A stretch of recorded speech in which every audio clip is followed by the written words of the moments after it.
He is expiring anyway. We are just prepping the house for the living. My stepmother, Melissa, took a sip of wine and rolled her eyes like I was boring her. I stood in the middle of her loud renovation party, holding up my grandfather's empty pill organizer. He hasn't had his heart medication in 2 days, I said, my voice shaking. He is shivering in the freezing basement while you drink expensive wine bought with his pension. Don't be dramatic, Jane, she scoffed, waving a hand at her guests. The pharmacy had a delay. Besides, he is 85. Stop trying to play hero. Let nature take its course. I looked at her. I looked at my father, Charles, who turned away to wash a dish rather than make eye contact. And I thought about my grandfather downstairs, huddled under a thin blanket with a stale cupcake, waiting for care that wasn't coming. In that moment, I knew. This wasn't negligence. This was a countdown. Look at these numbers, I said, slamming the medical log onto the marble counter. His blood pressure is 180 over 1 to 10. He is in active heart failure. Beta blockers aren't optional. Melissa didn't even look at the paper. She just swirled her wine, bored. You always exaggerate, Jane. Just like your mother. I am a licensed hospice nurse, I snapped. I have spent 10 years managing end-of-life care. I know what withdrawal looks like. Oh, please, Melissa laughed, a sharp, ugly sound that made her friends smirk. Don't bring that saintly nurse tone into my kitchen. Let's be real, Jane. Your job is basically glorified cleaning for people who soil themselves. You change diapers for a living. Don't pretend you understand complex medical management or finances. The room went dead quiet. My brother, Silas, snickered from the corner, finally looking up from his phone to enjoy the show. I turned to my father, Charles, the man who raised me. I waited for him to defend me, to defend his father. He wouldn't even meet my eyes. He just stared at the bubbles in the sink. She has a point, Jane, he mumbled. You make everything so morbid. Why did you even choose a career dealing with corpses all day? It's made you dark, paranoid. I looked back at the doorway. Grandpa Jeremiah was standing there, holding onto the doorframe to keep from falling. He looked ashamed. He looked like he believed them. Maybe I did forget to take them, he whispered, his hands shaking violently. I get so confused lately. I'm sorry. And that's when the realization hit me like a physical blow. This wasn't just cruelty. This was a strategy. In my line of work, we call it medical gaslighting. It is the most efficient way to kill someone without leaving a bruise. You withhold the very thing that keeps their mind clear: medication, stability, routine, and when their body inevitably starts to fail, you point at the symptoms and say, "See? He's losing it. He's senile. He's incompetent." You convince the victim that their dying is their own fault. You break their mind so you can steal their signature. They were making him sick on purpose. They were manufacturing dementia to seize the estate before he died naturally. My father called me paranoid. Melissa called me a cleaner. Fine. They were right about one thing. I am a cleaner. And I know exactly how to dispose of toxic waste. I swallowed the rage sitting in my throat. I picked up the medical chart, smoothed out the wrinkles, and forced my face into a mask of total, broken submission. You're right, I said, my voice soft. I'm just tired. I'm sorry. Melissa smiled, victorious. Good. Now go get your coat. You're bringing down the mood. I turned away. They thought they had broken me. They thought I was leaving with my tail between my legs. But I wasn't leaving. I was just clocking in. I forced my shoulders to slump, my head to bow. I made myself look exactly like the beaten, exhausted woman they wanted to see. You're right, I said, my voice barely a whisper. I'm just overreacting. The shifts have been long. I'm sorry, Melissa. Melissa smiled. It was the smile of a predator who had just watched its prey roll over and expose its belly. Well, at least you can admit it, she said, smoothing her silk blouse. Go get your coat. And try to be less depressing next time you visit. We're trying to celebrate. I turned and walked toward the den, moving slowly, dragging my feet like a scolded child. But inside, my mind had gone quiet. Cold. In hospice care, you learn to move silently around the dying. You learn to be present without being seen. I realized then that I had been approaching this all wrong. I had been fighting them like a family member. When you hunt a predator, you don't make noise. You don't argue. You become the background. You let them think they are the ones in control until the trap snaps shut. Inside the den, my brother Silas was sprawled on the leather sofa, his boots up on the coffee table. He was tapping furiously on the family iPad. He glanced up, a sneer curling his lip. Look who it is. The spinster returns. I'm just getting my coat, Silas. Whatever. Just don't touch anything. I'm on a streak. He tapped the screen, then locked it and tossed it onto the cushion as he stood up to refill his drink. You know, it's pathetic, Jane. You creeping around here, waiting for the old man to die so you can beg for crumbs. You're 32 with no husband, no kids, and a job wiping asses. You're a genetic dead end. He laughed, grabbing his empty glass, and brushed past me into the hallway. I stood there, listening to his footsteps fade. A genetic dead end. The insult hung in the air, heavy and suffocating. Years ago, that would have broken me. I would have cried in the car. Today, I just stared at the iPad he had left behind. I picked it up. The screen lit up. Enter passcode. I didn't need to guess. I had watched him from the doorway. His finger had tapped the same spot 4 times. 1, 1, 1, 1. Lazy. Arrogant. Predictable. I typed it in. The device unlocked. My hands didn't shake. I opened the browser. CryptoBet. Vegas Online. Coin exchange. I went to settings. Passwords. Face ID required. I pointed it at my face. It failed. Then it asked for the passcode again. 1, 1, 1, 1. A list of saved passwords flooded the screen.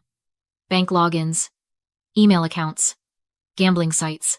I pulled out my phone and snapped photos of everything. Silas thought I was a failure because I didn't have a ring on my finger.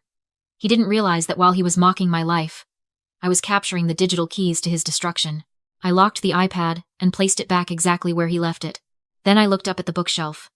On the top shelf, buried behind a stack of old National Geographics, was the dusty baby monitor they had bought for a niece who visited 3 years ago. It was unplugged, the lens facing the wall. I reached up. I didn't have spy gear. I didn't have a wire. I had a 10-year-old baby monitor with an SD card slot. I turned it around. I plugged it into the hidden outlet behind the books. The little red light blinked once, then steadied. Recording. I grabbed my coat and walked back out to the kitchen. Melissa was pouring another glass of wine. Silas was laughing at a joke on his phone. I stopped at the door. I needed to plant the seed.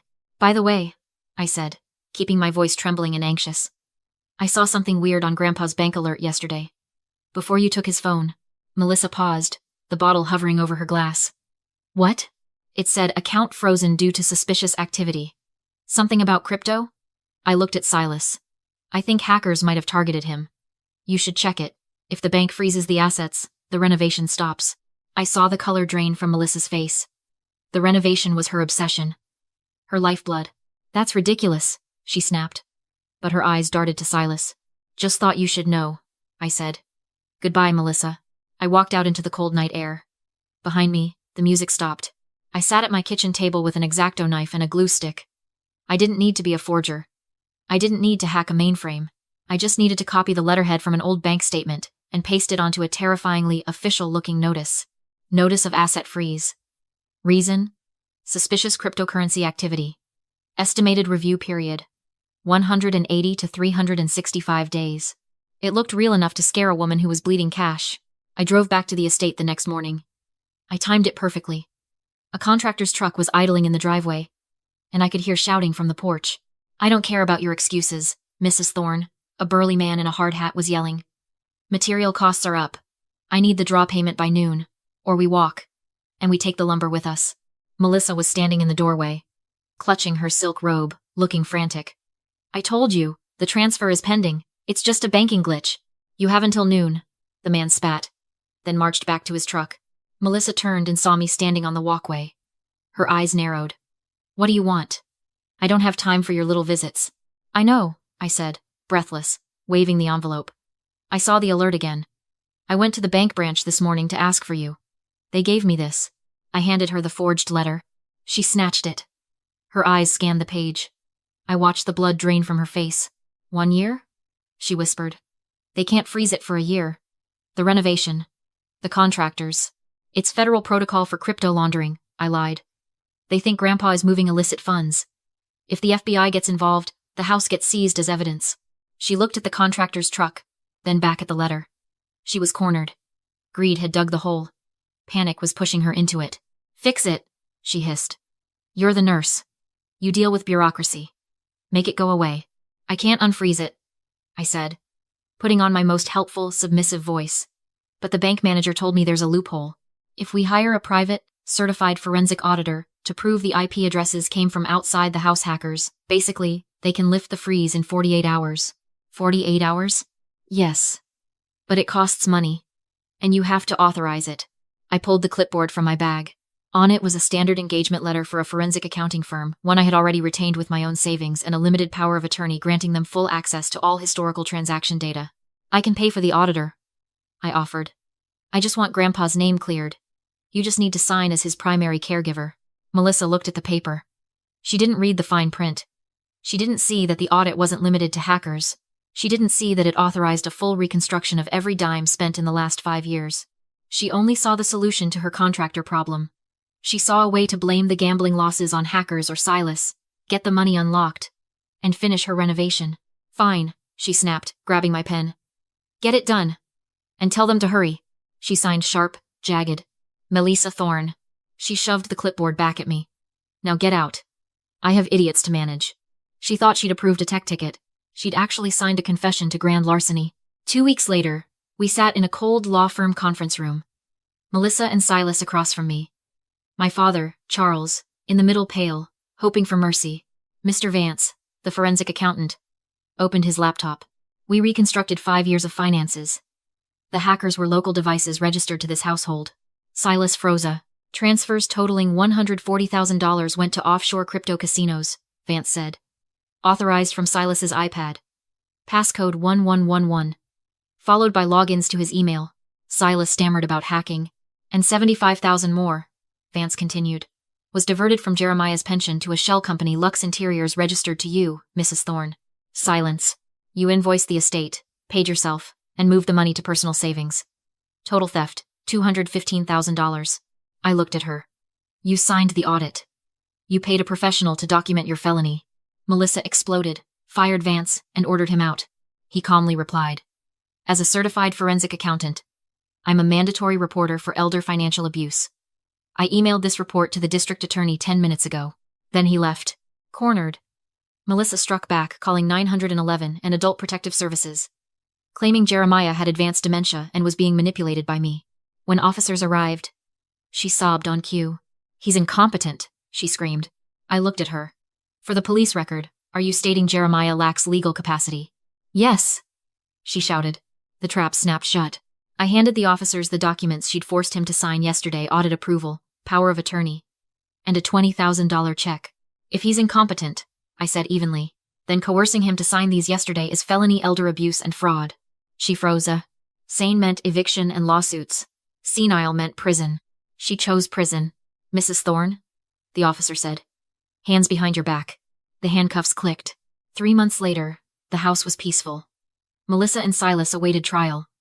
My father filed bankruptcy and blamed me. I blocked him. Jeremiah sat by the window, reading the paper. Steady. Clear. I brought his tea and meds. The real ones. They told me I was a burden, he said softly. They lied. I shaved him carefully, sandalwood filling the room. Melissa called me a cleaner, thinking it an insult. She was wrong. You have to remove rot before healing can begin.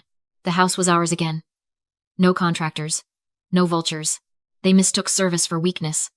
They forgot that people who fight death for a living know exactly how to fight for life. I cleaned up the mess. And I wiped them out. If you suspect an elder is being abused, trust your instincts. Ask questions. Check the meds. Sometimes being the good one means becoming the villain in their story, to save the hero in yours.